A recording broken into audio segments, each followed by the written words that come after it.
Би гэртээ унтаж уугаад шин дунд сэрлээ гэж бодъё. Тэгээд цонхоор хардал манай нэг хөршийн байшинд гал гарч явах юм. Тэнгүүд би босоод худлаа өглөн тэр айл руу гүн очсноо. Гэрэл санаа зовж эднийг тавгүй түлээд яах вэ гэж бодоод хаалгын цөөлхөн тогшлоо. Тэгээд уучлаарай. Би нэг юм асуух гэсэн юм л да. Намайг гэр гэдэг. Би та нарт үнэхээр сэтгэл тавьж байгаа хүн л дээ. Та нар надтай хамт манад очихгүй юу? Танаа байшинд болохгүй юм байгаа юм биш л дээ. Би та нарыг айлгаж сандрах гэсэнгүй. Зүгээр л манай байшин их тогтоо та нарт хамаагүй сайхан санагдаж магадгүй. Гэхдээ өөрсдөө л ямар санагдав түгээрэл бол гэлээ гэж бодъё. Тэгвэл яах вэ? Утгагүй юм да. Үгүй штэ. Айлд гал гарч байвал хүн хар хувдаараа чавтан очоод хаалгын балбон үстэ. Ажиггүй байгаа хүмүүст төгшүүрийн дохио охийг сэрэхийг бодно доо. Чи тэднийг зүй ясаар айлгаж цочоохыг бодно. Цонхын ч тогшин. Тэр ч үгүй цонхыг хаг цохиж тэднийг татан гаргана. Тэдний гэсэн сэтгэл байгаа болохоор тэр шүд. Яг үнэн. Тэднийг хайрласан да. Үүнийг сайн мэдээтэй яаж холбож ойлгохгүй. Гудамж талбайгаар та мөнхийн зовлонд орох гэж байна. Гимшээрэ гэж хашгирангүйх үү? Тэгэд хэрэггүй л дээ. Тийм маягаар явбал хүмүүс үднийг солиотой гэж бодно штэ. Бид тийм ч юм билүү? Яг тийм болохоор л бид та бүхэнд итгэл үнэмшлийн талаар яаж үр дүнтэй Библиэд нийцүүлэн ярьж өгөхийг, хүмүүст учирлан ухааруулахыг, хүний оюун ухаанд буюу учир шалтгааныг ухдаг тэр хэсэгт хандхаас зайлсхийж тойрон гараад буруу зөвийг ялгадаг ухамсартай нь шууд ярихыг бид зааж өгнө. Иесус ингэж ханддаг байсан бөгөөд энэ бол итгэмээргүй их хүчтэй, үр дүнтэй арга. ертөнцийн эзэн байдгийг яаж нотлохыг бид итгэгчдэд зааж өгнө. Чи Библиэс ч иш татлгүй, итгэлийн талаар ч дурдлаггүйгээр Библиэд нийцүүлэн шинжлэх ухаанчаар ертөнцийн эзэн байдгийг батлаж болно. Үүнийг бас үзэгчдэд зааж өгөх учраас итгэгчид бид оюун ухаанд шүтэх үзэл гэдэг зүйлээс цаашид сүрдэх хэрэггүй болно. Яагаад ийм олон шашин байдаг юм бэ? Аврагдахын тулд заавал усан баталгаа хийх хэрэгтэй юу? ертөнцийн эзний тухай огт сонсоогүй хүмүүс яах вэ? Тэд мөнхийн зовлонд орох юм уу?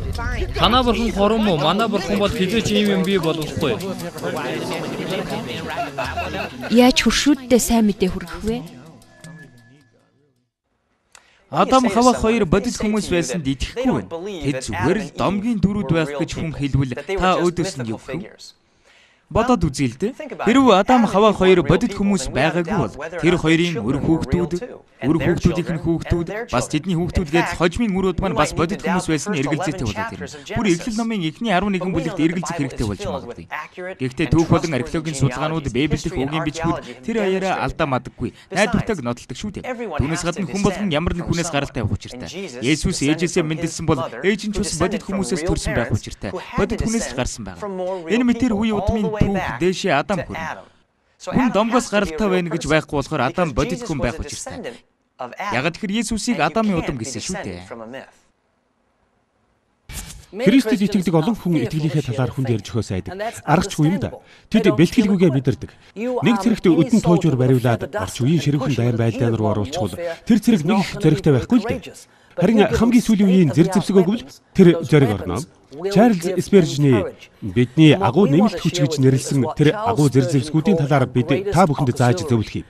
Учир шалтгааныг ухдаг тэр газрыг яаж тойрон өнгөрөхийг бид зааж өгнө. Энэ нь Христэд итгэх итгэлд дандаа дайсгансан байртай ханддаг Артур ахад талархлын баярын ширээн дээр сайн мэдээ ярьж өгч болохоор боллоо гэсэн үг юм л да. Яагаад тэгэхээр та түүний учир шалтгааныг ухдаг оюун ухаантай биш, шууд ухамсартай ярих юм. Та хүмүүстэй итгэл үнэмшлийнхээ талаар ярьж өгдөг өөрийн арга тал байх та. Би хичээдэг л дээ. Ер нь энэ дэлхий чинь ярихтай хүмүүст ямар маягаар ярьж өгөх илүү дөөрөө гэдгийг мэдхэд амаргүй штэ.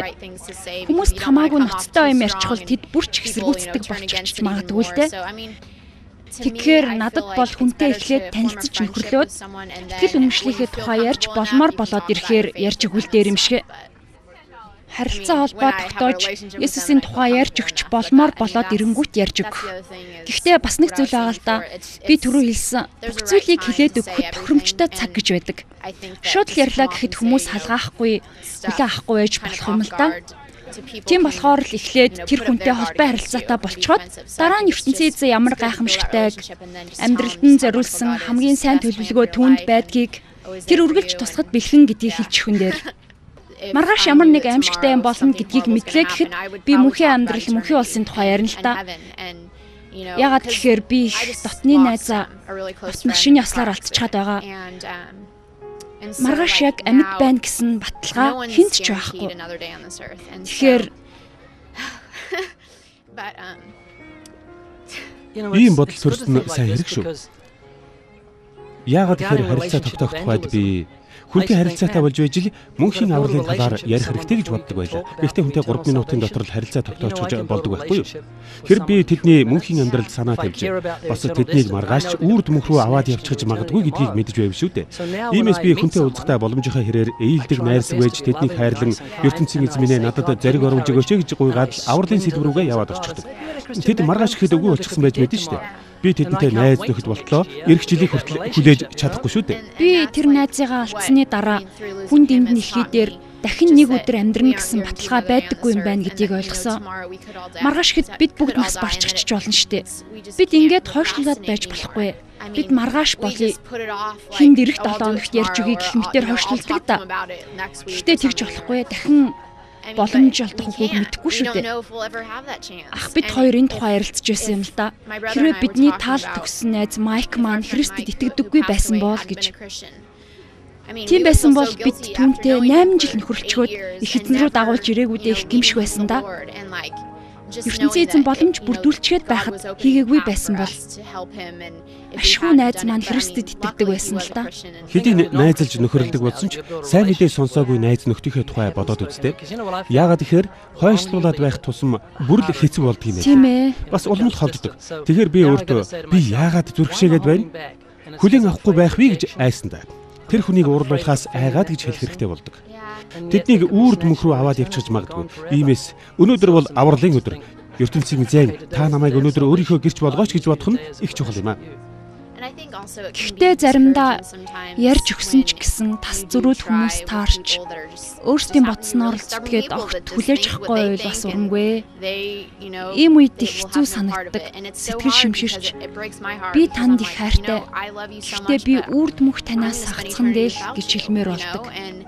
Тийм хүн хаашаа явж байна? Хэрв Христгүйгээр гэмтэйгээ нас барвал мөнхийн зовлон. Хэрв та Христэд итгэгч бол ээж, аав, оюутан, пастор, номын дэлгүүрийн эзэн, жүжигчин, зөөгчгээд юу ч хийдэг байсан. Сүм энэ дэлхийд оршин тогтнодгийн хамгийн чухал шалтгаан болдог зүйлд анхаарлаа хандуул. Энэ бол алдагдсан хүмүүсийг Есүс шиг ирж олоод аврах. Таны гарын доорх ямар их сурвалж хэрэглэгдэхгүй нүд байна. Тэр бүхнийг сайн мэдээ тарахдаа хэрэглэж сураарай. Хэрэг бид танд энэ нэвтрүүлгээрээ гэрч Библиэрээ тусгуулж байгаа бол энэ бүхнийг цаашид ч үргэлжлүүлэн хийх боломж олгоорой. Тэгээд та өөрийгөө их эзэн тулан алдагдсан хүмүүсийн төлөө зориулаарай.